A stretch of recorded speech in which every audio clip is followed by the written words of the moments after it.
안녕하세요, 셀폴드입니다. 이번 시간에는 스프링 클라우드의 게이트웨이를 해보도록 하겠습니다. URI 패스 패턴을 이용하여 스프링 프로젝트를 다중으로 만들었을 때 혹은 기능별로 애플리케이션을 만들었을 때 라우트 기능을 이용하여 외부에서 요청 오는 내용을 해당하는 애플리케이션 쪽으로 요청을 했다가 응답을 받을 수 있고, 클라이언트에서 요청하는 내용을 유연하게 대처하기 위해서 사용하고 있는 게이트웨이입니다. 자, 그러면 실습을 하기 위해서는 3개의 스프링 부트 프로젝트를 생성하셔야 됩니다. 이번 시간에 메인이 되는 게이트웨이 프로젝트를 생성하는 부분을 보도록 하겠습니다. 프로젝트를 만들 때 디펜던시에 게이트웨이 디펜던시를 애드해 주시면 스프링 부트 프로젝트가 스프링 클라우드 게이트웨이 서비스를 할 수 있게 됩니다. 애플리케이션 1번과 2번은 간단한 예제를 하기 위해서 스프링 웹 디펜던시를 적용했습니다. 이렇게 만들어진 프로젝트를 현재 GitHub에 올라가 있는 데브 게이트웨이 레파스토리에 서버라는 폴더 아래에 옆에 보시는 것과 같이 디펜던시만 적용되어 있는 스프링 부트 프로젝트 3개가 들어가 있습니다. 이 레파지토리를 Git에서 내려받아서 실습을 진행하도록 하겠습니다. Git에서 클론으로 레파지토리를 다운로드 하시면 지금 보이시는 것과 같이 데브 컨테이너를 이용하여 서버 속에 있는 프로젝트 3개를 하나의 도커 컨테이너에 올려두고 실습을 할 수 있습니다. 컴포지 파일을 보시면 서버라는 컨테이너에 그레들의 JDK 19 버전을 이용하여 저희 프로젝트 3개의 포트를 포트 포워드하고 볼륨을 이용하여 로컬 폴더인 서버 폴더와 도커 컨테이너의 워크스페이스 폴더가 동일한 위치로 하여 파일을 공유할 수 있도록 만들어 두었습니다. 자, 그러면 컨테이너를 생성하실 때는 탐색기로 옆에 보이시는 데브 게이트웨이 폴더로 오픈하신 후에 명령 팔레트를 이용하여 데브 컨테이너 리빌드를 하시면 됩니다. 자, 리빌드 해보도록 하겠습니다.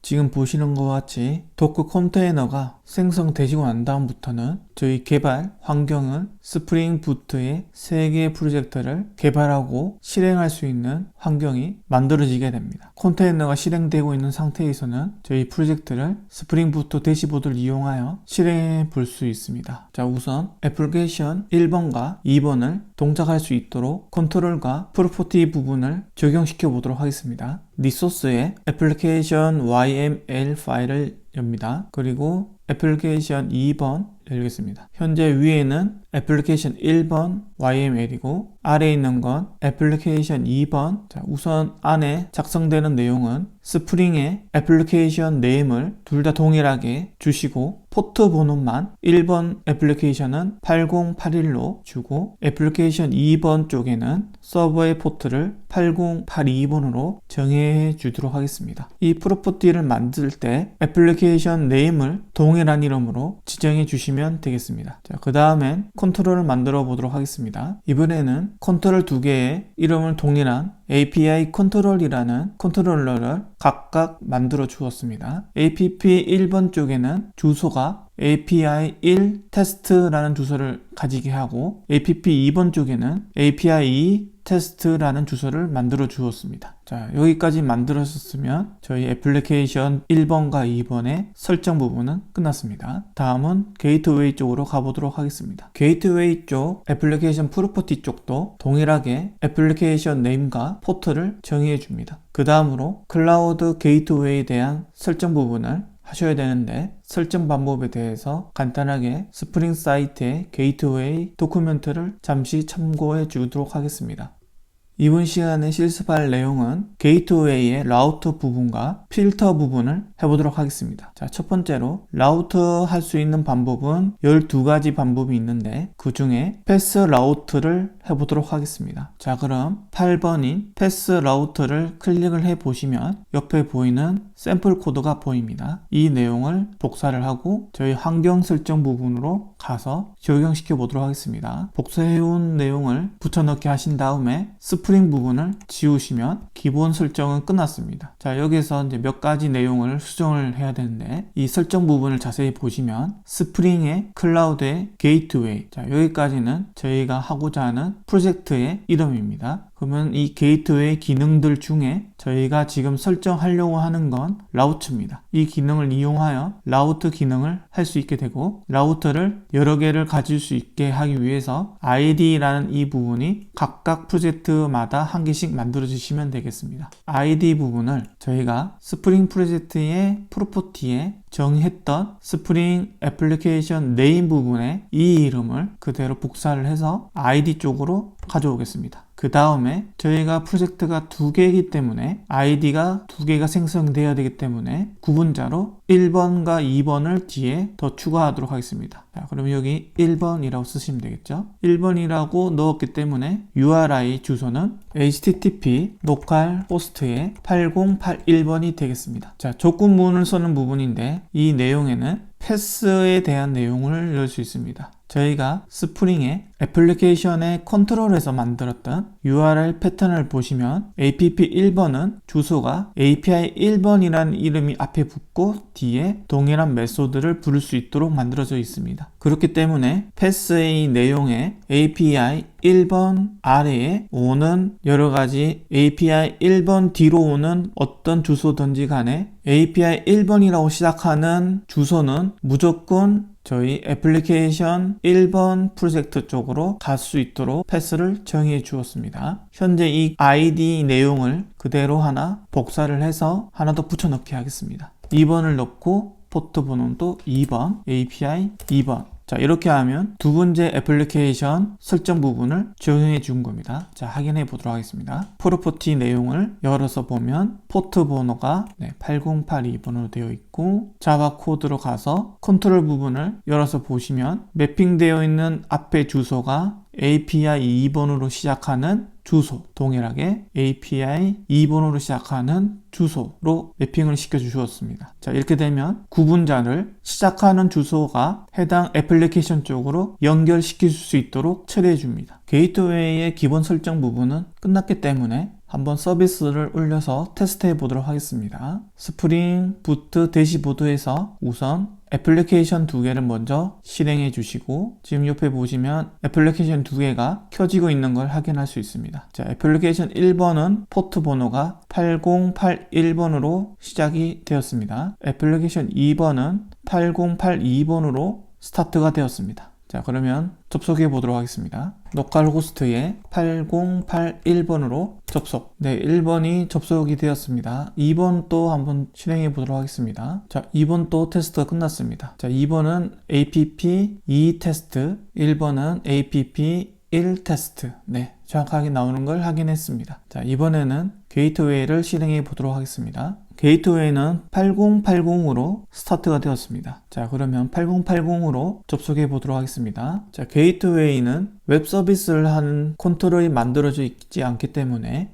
루트 경로로 들어가게 되면 404 not found가 뜹니다. 자, 그러면 저희가 이 두 개 패스들 중에 API 1번의 테스트로 8080 게이트웨이 주소로 접속해 보도록 하겠습니다. API 1번의 테스트, 애플리케이션 1번 쪽으로 접속을 하였습니다. 이번에는 API 2번 테스트로 가보도록 하겠습니다. 2번. 네, 게이트웨이 포터인 8080에서 API 2번이라는 주소로 테스트를 했기 때문에 애플리케이션 2번 쪽으로 데이터가 응답된 걸 확인할 수 있습니다. 지금 보신 것과 같이 패스를 이용하여 해당 애플리케이션 쪽으로 라우트를 하는 방법을 해보았습니다. 자, 다음은 필터를 해보도록 하겠습니다. 게이트웨이에서는 필터는 글로벌 필터와 커스텀 필터 이렇게 두 가지를 할 수 있습니다. 그 중에 커스텀 필터를 적용해 보도록 하겠습니다. 커스텀 필터는 제일 아래에 디벨로퍼 가이드를 클릭하시고 첫 번째 나와 있는 이 내용을 참조해서 만들어 주시면 되겠습니다. 자, 그럼 클래스를 만들어서 컴포넌트로 등록하는 빈 객체를 만들어 보도록 하겠습니다. 게이트웨이 애플리케이션이 있는 위치에 자바 파일을 하나 만들도록 하겠습니다. API 필터라는 이름으로 만들어 보도록 하겠습니다. 자, 첫 번째는 컴포넌트로 등록해 주도록 하겠습니다. 그 다음에 옆에 보시면 상속 받는 부분이 있습니다. 근데 이 상속을 받기 위해서는 이 내용을 보시면 config라고 하는 클래스가 하나 더 필요합니다. 이 config라는 클래스는 자식 클래스로 프로퍼티를 받을 수 있는 클래스입니다. 자, 그럼 여기 있는 내용을 그대로 참조해서 미리 하나 만들어 놓도록 하겠습니다. config 클래스 하나 만들어 주었습니다. 그 다음에 상속받는 이 부분을 팩토리까지 복사를 하시고 임포트 하신 다음에 꼭새 안에 저희 클래스 이름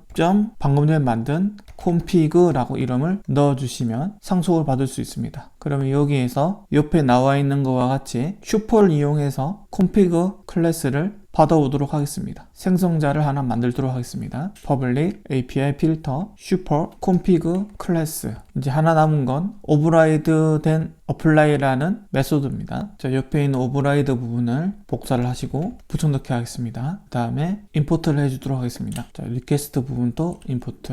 자, 여기 주석되어 있는 부분은 지워주도록 하겠습니다. 자, 옆에 있는 내용을 보기 편하게 약간 수정하였습니다. 자, 이렇게 만들어진 필터를 이용하여 로고 파일을 한번 찍어 보도록 하겠습니다. 자, 로고를 찍을 수 있게 오노테이션을 하나 등록해 주시고, 네, 그러면 이제 첫 번째 라인에 로고 인포를 이용해서 API 필터라는 이름을 출력해 보도록 하겠습니다. 필터가 기본이 만들어졌기 때문에 API 필터를 저희 게이트웨이 라우트에 두 개의 ID 중에 첫 번째 ID 쪽에 필터를 넣어 주도록 하겠습니다. 자, 지금 보시는 것과 같이 패스 패턴 넣었던 그 아래에 필터스라는 이름으로 키를 넣어주시고 그 아래에 저희가 만들었던 커스텀 필터인 API 필터라는 이름을 등록해 주었습니다. 자, 2번 쪽에는 필터를 주지 않고 1번에만 넣어 주었습니다. 자, 그러면 지금 터미널을 열어서 테스트해 보도록 하겠습니다. 자, 우선 API 1번으로 호출해 보도록 하겠습니다. 호출. 네, 여기 보시면 API 필터라고 출력된 걸 확인할 수 있습니다. 자, 그러면